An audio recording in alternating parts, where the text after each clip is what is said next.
আসসালামু আলাইকুম। এখনো পর্যন্ত যারা এম্বাসিতে বই জমা দেন নাই, পরবর্তীতে কিন্তু আপনাদেরকে তাকামুল সার্টিফিকেট দিয়ে কিন্তু সৌদি আরবে আসতে হবে। আপনাকে পরীক্ষা দিয়ে সৌদি আরবে আসতে হবে, দক্ষতার সার্টিফিকেট নিয়ে মানে সৌদি আরবে আসতে হবে। এম্বাসি কিন্তু আমাদেরকে বড় একটা সুযোগ দিছে।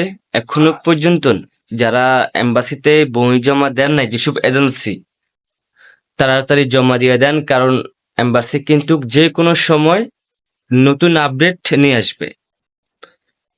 আমরা সকলে জানি এখন লোড আনলোড, অফিস ক্লিনার এসব কাজে কিন্তু তাকামুল সার্টিফিকেট লাগে না। কিন্তু এমন একটা সময় আসবে যে এসব কাজও তাকামুল সার্টিফিকেট লাগবে। ওই সময়টা বেশি দূরে না, খুব কাছে চলে এসেছে। তো এখনো পর্যন্ত যারা এম্বাসিতে বই জমা দেন নাই, অবশ্যই জমা দিবেন আর ভিসা হাতে পেয়ে যাবেন। এখন কিন্তু জমা দিলেই কিন্তু 2-1 দিনের ভিতরে ভিসা হয়ে যায়।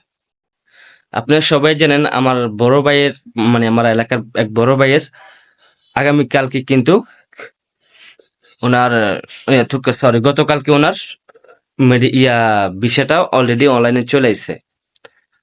আমরা রবিবারে জমা দিচ্ছি, মঙ্গলবার রাত্রে আমরা পেয়ে গেছি অনলাইনে।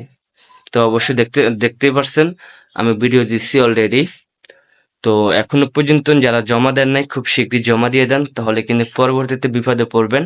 আপনারা সৌদি আরবে যাইতে পারবেন না, এটার জন্য আপনাদের অনেক সময় লাগবে। অবশ্যই বুঝতে পারছেন, আর না বুঝতে পারলে আমার ভিডিওর কমেন্ট আমাকে কমেন্ট করবেন। তো সবাই ভালো থাকবেন, সবাইকে ধন্যবাদ।